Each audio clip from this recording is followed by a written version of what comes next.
When I grow up, I want to work for a woke company, like super woke. When I grow up, I want to be hired based on what I look like, rather than my skills. I want to be judged By my political beliefs. I want to get promoted based on my chromosomes. When I grow up, I want to be offended By my coworkers. and walk around the office On eggshells. and have my words policed. By HR. Words like Grandfather.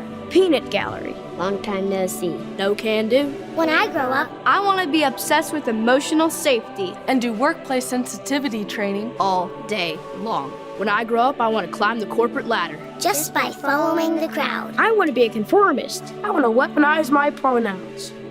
What are pronouns? It's time to grow up and get back to work. Introducing the #1 woke-free job board in America, redballoon.work. Hey y'all, good to be with you Tuesday evening. The studio's falling apart without Knox here. Pastor Toby's not here. It's just me and Keith running the insane asylum. Yeah. But- Inmates. But a lot of changes happening, which is why you got to join the club because, I mean, our club members, you're our army, you're our help, you're our support. So thank you for joining us, joining the club, and staying with us for all these years. We appreciate that. Also, something new that's changing is we have a new sponsor. We love new sponsors, especially publishers. Reformation Heritage Book. Oh, but wait, before I get there, we got a great interview coming up on the religion of American greatness by Dr. Paul Miller.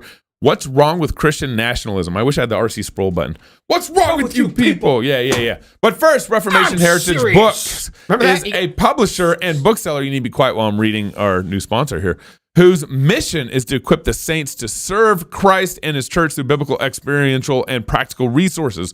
RHB. Reading material is God-glorifying in accord with scriptures and historic Reformed creeds. We love Reformed creeds for the promotion and defense of the gospel of Jesus Christ. Each book we publish or sell, whether from the Puritans or modern-day authors, subscribes to the three forms of unity, the Belgic Confession, the Heidelberg Catechism, and the Canons of Dort.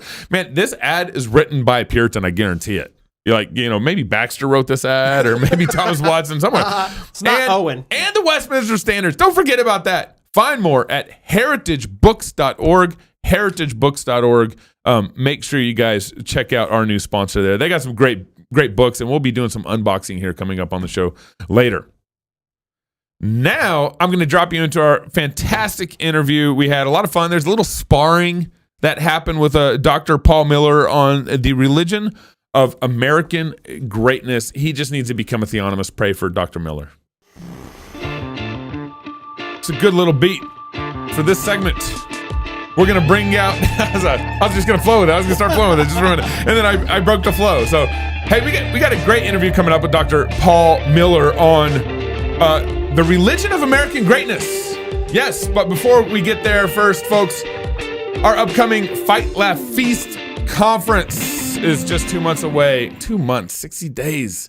In Knoxville, Tennessee, October 6th to the 8th. Don't miss Beer and Psalms, our amazing lineup of speakers, which include George Gilder. Excited to have him out there. Pastor Jared Longshore, Pastor Wilson, Dr. Ben Merkel, Pastor Toby Sumter, and more. Also, don't miss our awesome vendors, meeting new friends, and stuff for the kids like jumping castles. We like to do that kind of stuff, and maybe a Presbyterian baptism for one of the babies in there somewhere. Also, did you know you can save money by signing up for club membership? So go to fightlaughfeast.com. Sign up for a club membership, and then register for the conference with that club discount. We can't wait to fellowship with you, sing psalms, celebrate God's goodness in Knoxville, Tennessee, October 6th to the 8th. Sign up now. Don't wait. The tickets are going fast. I mean, it's crazy. It's like right off the shelf. Do they go off the shelf? Is that what it is? Campus Preacher is going to be there, right? You coming? I plan to be there. Okay. Our guest, Dr. Paul Miller, wrote The Religion of American Greatness as a professor in the practice of international affairs at Georgetown University's School of Foreign Service. He serves as co-chair of the Global Politics and Security Concentration in the MSFS program. He's also a senior fellow with the Scowcroft. I'm sorry if I'm botching that, Dr. Miller. You can correct me here in a minute. Center for Strategy and Security at the Atlantic Council and a research fellow with the Ethics and Liberty Commission. Dr. Miller previously served in the Army, including a tour in Afghanistan. Wow. As an analyst with the CIA and a director for Afghanistan and Pakistan on the National Security Council staff. Dr. Miller, thank you for coming on Cross Politic. Welcome to the show. Hey, thanks so much for having me on the show. I appreciate it. So you were in the CIA? I served as an analyst for the CIA for a number of years. Yeah. In the years after 9/11, that's right. Okay, all right. What do you think of the FBI Trump thing that happened yesterday? I know this wasn't our interview, but now I'm curious. Now you got me really curious. You got quite the pedigree. So Yeah, so you got to answer. Well, so I hasten to say I'm not a lawyer, and so I can't claim to speak with expertise in this stuff. Look, there's ongoing investigations. They got to go where the evidence or the suspicion of evidence leads, and if the FBI thinks they got, apparently, I read somewhere this is not actually connected to the whole January 6th stuff. Yeah, it's connected more to like archives, was he mishandling classified information. There's an irony there. If you remember way back in 2016, there was some criticism about Hillary Clinton and her mishandling of classified information. So, come full circle, maybe. She bleached her server. So let's get to the book. We could probably go all down rabbit trails that way. Let's get to the book. Why did you write this book, The Religion of American Greatness? I mean, I think being from DC maybe explained some of that to us already. So I grew up as a part of the religious right. I'm happy to call myself conservative, both politically and theologically. I'm a Christian, and I was happy to vote Republican my whole life. But I kind of looked around in 2016 and felt like I no longer understood the movement that I had been part of. And as I cast around for that, I realized that the movement seemed actually not to be conservative very much anymore. And another word was appropriate, and that was the word nationalism. And so I kind of did a lot of reading, a lot of research on what this meant. And that's why I came up with this book. It was a description, of what I found when I read a lot more about American history, American politics, and political theory. Again, I think I'm still conservative, but I mean that in a way that people meant it before 2016. Yeah. So would you mind just one of the challenges in this discussion is obviously a lot of definitions and all that sort of jazz. So in your kind of view, what would be like conservatism? What are you looking to conserve and that sort of aspect of things? Yeah. So from the 1950s all the way up until about 2016, that word meant a belief in limited government, right? Kind of respecting jurisdictional boundaries, aiming to keep the state relatively small, belief in lower taxes and less regulation, maximum individual liberty, really allowing 1,000 flowers to bloom, letting people kind of live their lives. Even if you disagree with their choices, even if they're living wrong, you still let people have their liberty. Sometimes that got also connected to social conservatism, to a belief in sort of traditional family structures and traditional morality, and then sort of a national security conservatism, belief in a strong military and a strong presence on the world stage. That was kind of the Reagan fusion, right? And it worked pretty well for Reagan, and it worked pretty well, I think, for a good long era. I know it's pretty unfashionable these days, but I actually think quite a lot of it had quite a lot to commend itself. You had two chapters in your book.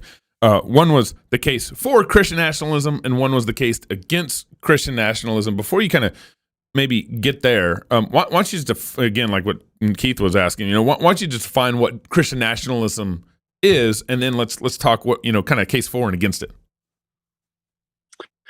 Well, as the advocates define, I'm trying to not like create a definition and foist it onto people. I really tried to listen to what its advocates were saying. So I review a whole bunch of books by guys who write books called The Case for Nationalism and The Virtue of Nationalism. And I really read those books carefully. And what they seem to argue is that, number one, America is defined by a Christian cultural heritage. That, we were stamped this way at the beginning. We've always been this way. I think it's a historical statement. There's a lot of truth there.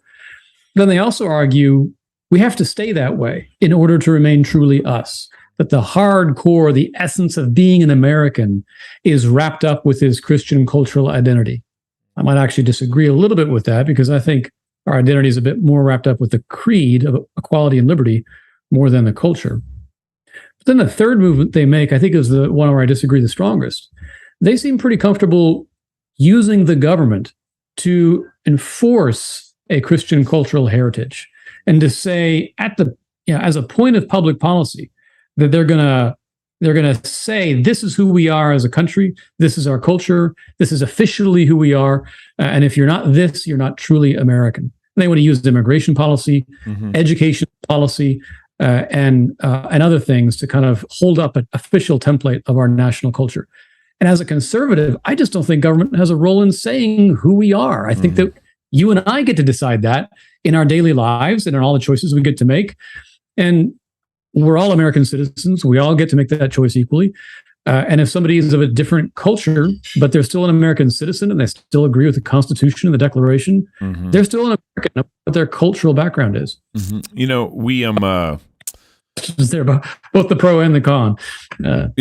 Thank you. You know, we as a show, we started in 2016. Actually, I think it was like September 2016, 2 months before Trump got elected. None of us, none of the hosts on the show actually voted for Trump in 2016, but in 2020, we, I know I did. I don't know if the other hosts did in 2020. I couldn't vote for Trump in 2016 because I couldn't trust him. I didn't, he was pro-choice in 1997 and then it was pro-life all of a sudden. I had no reason. I'm like, and I did the opposite. I voted for him in 16. I did not in 20. Did you? So, wow. Yeah. Interesting. Yeah. Kind of watching Trump and all, I think it was who used the analogy that Trump was like chemotherapy. You remember that? So somebody I interviewed talked about removing cancer with infected instruments. That's and right. Trump was the infected. That's right. We had him on the show. I can't remember his name now, but so maybe tie in kind of this concept of Christian nationalism with what your thoughts on Trump and evangelicalism in this last 4 years. Yeah. So I'm happy to answer that question. There's only one chapter in the book about Trump. I kind of didn't want to write yet one more book about it. There's 1,000 books about Trump out there. Yeah. I wanted to write something that kind of zoomed out and kind of gave people a bigger picture of big macro political and cultural trends for decades, even centuries before Trump. And I think this stuff will outlast Trump himself, whether he runs in 24 or not. I think this nationalism will definitely still be around. Okay.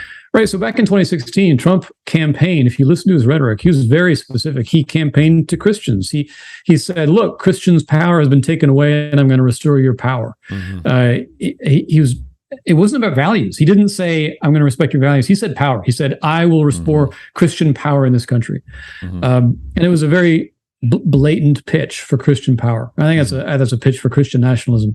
Whatever Trump himself believes, I think he understood he had his finger on the pulse of the right, and he understood that would be a very powerful message. Right. And 81% of white evangelicals resonated with that, of self-identified voting evangelicals voted for him.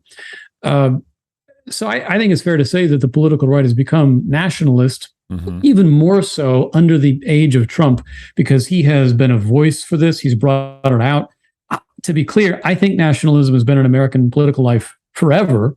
It's never not been here, but Trump has really brought it to the fore. He's given it a voice. He's made it more explicit.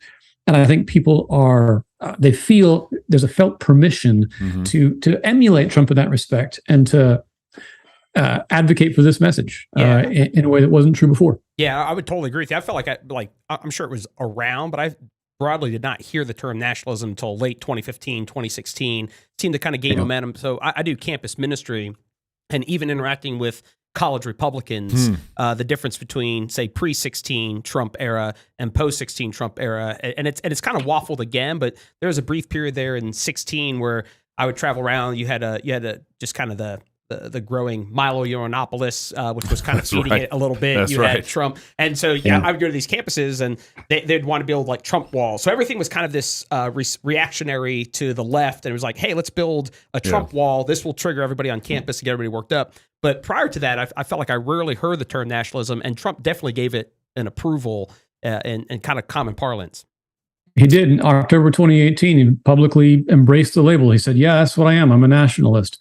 He said nationalist. He didn't say Christian nationalist, but that term has become more pronounced since last year.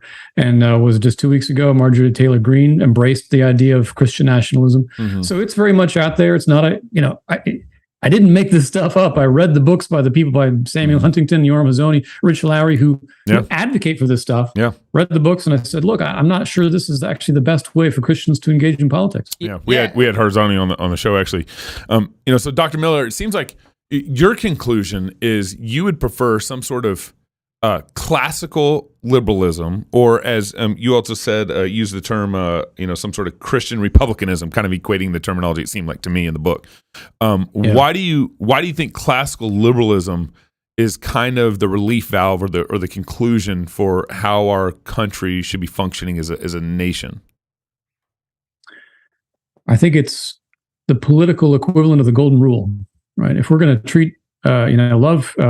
Do unto others as they would have you. If you have do unto you, the political equivalent of that is to let everybody let them have their liberty. They let me have my liberty, right? You expect them to live under the rule of law. I live under the rule of law.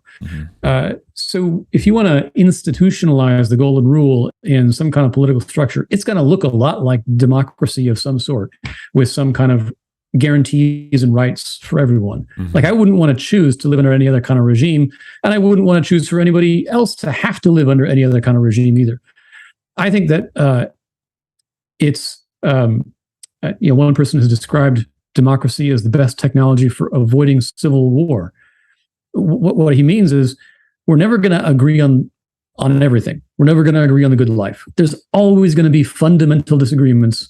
Me and my neighbor, we're going to disagree about stuff. But we got to live together. So what's the way to live together in peace despite our disagreements?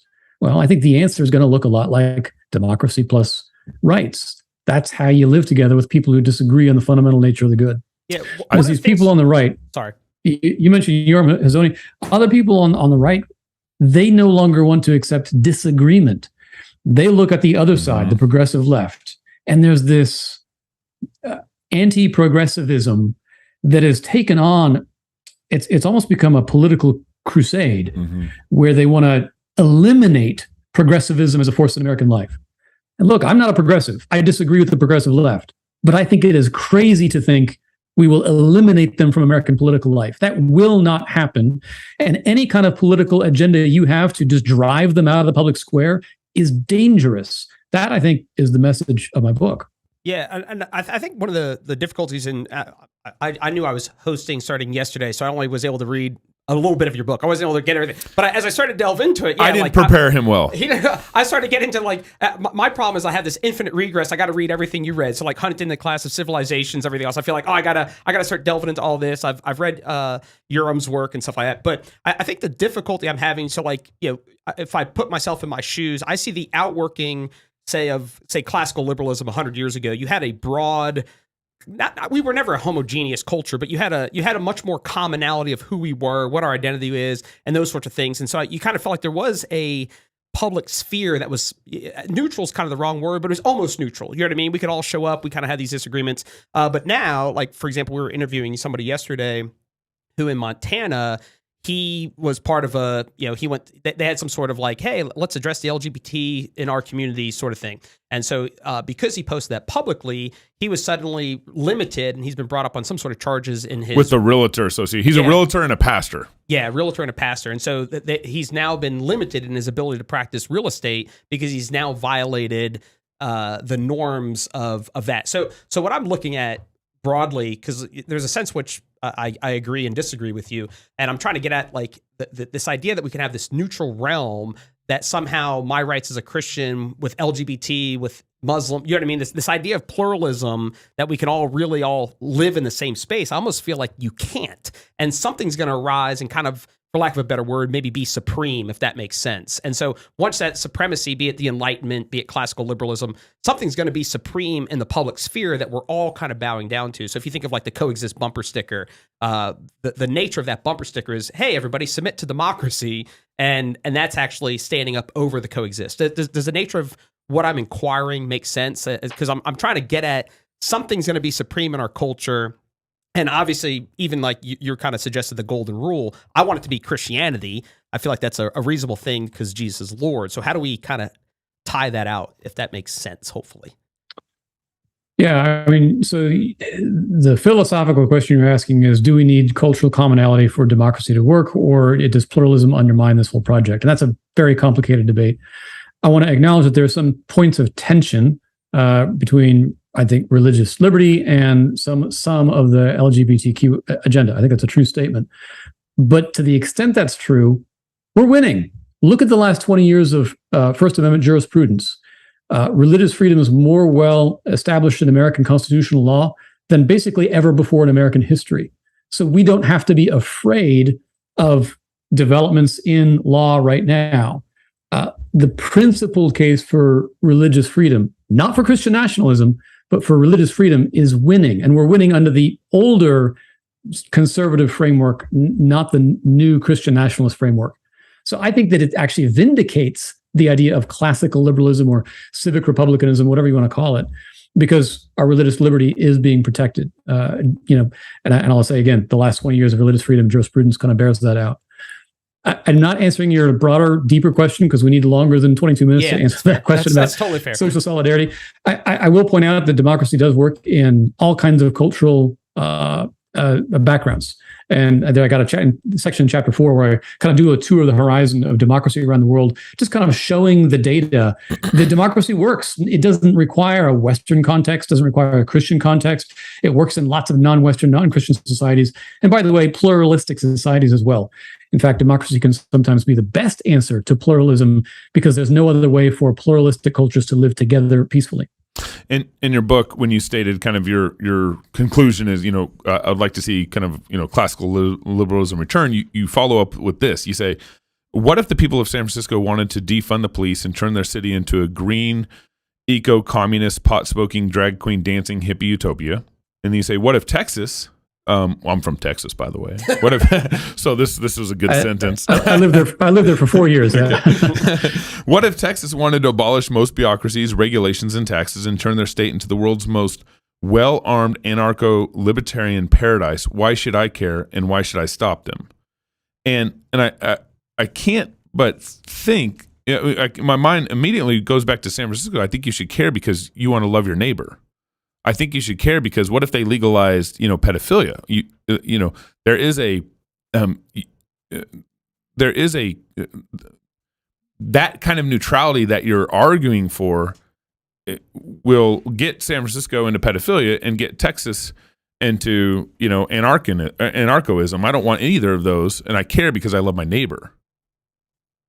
Yeah. So if I lived in San Francisco, my beliefs would definitely affect how I voted in local, ballot initiatives.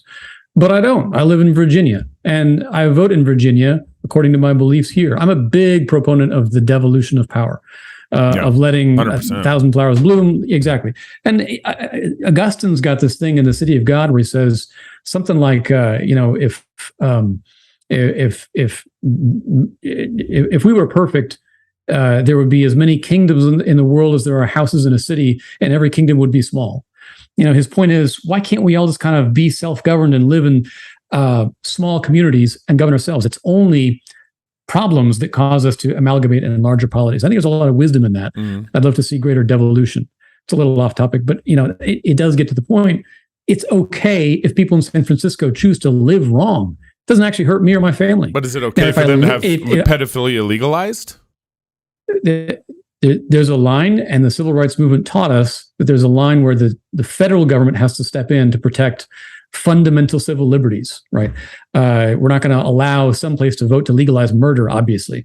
But I want to draw that line as far back as possible. We have, actually, with abortion. What we've done with abortion now is return it to the states, right? With the Dobbs decision, it's now returned that to the 50 states and to the elected legislatures to make laws about that. So we are voting to legalize murder. Compared to where we were a month ago, it's better, right? Wouldn't you agree that the Dobbs decision is an improvement on where we were? Yeah, but that's not what I'm arguing with you. I agree with you that Dobbs' decision was a victory for the pro-life movement. I agree with you on that. But what we're arguing is can classical liberalism basically hold up?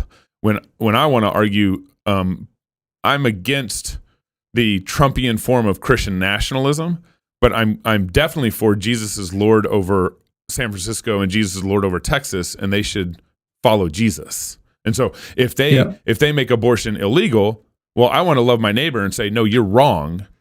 But based on what I'm seeing you put forward in your conclusion is that, well, it's the why should I care? If San Francisco wants to legalize abortion or pedophilia, why should I care? When you want to love your neighbor by bringing them the blessings of Jesus' rule, are you going to force it on them at the point of the government, or are you going to do it voluntarily through preaching, evangelism, civic engagement, serving your neighbors? Do you see the difference there? Yeah, well, I actually think Jesus there's a said, distinction. "My kingdom." Yeah, so I think I guess my application would it'd be kind of be twofold. Sometimes if I lived in New York City for a little bit, depending on how big the guy was, you see a guy attack somebody, I might hop in. You know what I mean? So it's a little bit of both. It's a little bit. I guess we're still at the place of a little bit of a both end, where the difficulty is we there's going to be power in society, and someone in society is going to exercise power. Within that, obviously, I want just laws in power. And I want my policemen to be just and stuff like that. And so the challenge. I agree with everything you've said so far. Yeah. So the challenge becomes, like, is obviously the how do we get there? I guess is the debate. Do we get there kind of almost? I wouldn't say you're a libertarian, but there's a strand that's sounds libertarian-ish on approaching our neighbor, whereas we might be a little more comfortable with the strand of it's the government's by nature is power. Romans 13 calls them ministers of wrath. And so I would call on them to carry out your ministry. You're a minister of wrath. You're not a minister of grace or mercy or kindness. So San Francisco, carry out your wrath on the evildoers. Would you affirm that, disagree with that? I would affirm, I think, what you just said. Okay. Let me ask you this. Let me turn the tables here. How do you feel about school prayer in public schools by public employees? Do you think that there ought to be prayers in public schools by teachers? Well, I don't think there should be public schools. I would not. That'd be my answer. Well, and I would not be bothered. I would not be bothered by public prayer acknowledging that Jesus Christ is Lord. That if they began the school day, that I would say the First Amendment, I believe, was to bind the federal government. The states were able to operate. So, for example, going back to your why should I care what San Francisco? Kind of like if here in Idaho we wanted the Christian state, and so therefore, what that partially looked like is our teachers pray before school and they say in Jesus' name, and I would have no qualms with that. Yeah, and see, there's maybe a good illustration of where we differ. I think it's bad for the government to step into that space and assume a teaching function that actually belongs to the church. I think it's bad for Christians to allow such a close relationship between the church and the state to blur those jurisdictional boundaries. As a good Baptist, I want to really make sure that that we protect the sanctity of the church from interference by the government. And if you outsource our teaching role to the government through something like public school prayers, you don't know what they're going to say. You don't know if they're going to pray a theologically correct prayer. You don't know what they're going to teach the kids in school. I think it's quite dangerous to allow that kind of arrangement to happen. I want to protect the church's sanctity that way. Does that make sense? Yeah, and I know. I'll leave you the last word here. But I got one more question, then I want you to have the last word, and then I know you got to go. We've already been past your time. I would say there's a distinction. So God gave the church a particular role in society. Their job is to declare the gospel, to preach the gospel to nations, disciple the nations, administer the Lord's sacraments, and enact church discipline. That'd be the basic duties of the church in our society. The government's job is to punish evildoers and reward that which is good. Romans 13, basic Romans 13 stuff. And so the government should absolutely reward those for doing good, which praying to God is a good thing. But I don't think the government's job is not to disciple the nations. The government's job is not to, if someone doesn't convert to Christianity, there's some sort of civil penalty there. The government's job is to enact justice. That's Romans 13, and reward those who are doing good. And so I'd see a distinction between the church's role in this and the government's role in this. But I do think that the government's laws should reflect God's law, because God's law is the best law. Why would I not want God's law to dictate or to be a source of common law to our law system, our legal system, because God's law is the best law. Right. So the language I'd use there is I'd talk about natural law, right? Which is the same. The church fathers, the medieval scholastics talked about this. And I would agree that all government in the world ought to govern in accordance with natural law. And I'm specific to say natural law because that is law that should, in principle, be accessible to people of any cultural background, across any time, across any culture. We know that natural law reflects the character of God, who is the author of that natural law. But we also affirm that God has written that law onto the hearts even of the Gentiles, right, in Romans 1. And so that's our point of commonality with those who do not share religious beliefs. That's why we're able to share a country, to share a polity together with non-Christians and live in peace with them. That's our best hope for the city of man that Augustine talked about. And I hope that we can find that point of agreement so we can live in peace. Okay. Thank you, Dr. Paul Miller, for coming on Cross Politic and working it out with us. The religion of American greatness. What's wrong with Christian nationalism? Not God's law. Maybe, I don't know. Check out the book on Ivy Press and Amazon. It's all out there on Ivy Press and Amazon. Chocolate Knox is not here due to the closing as normal. I'm sorry. So just go fight, laugh, and feast. This is Cross Politic. Thank you.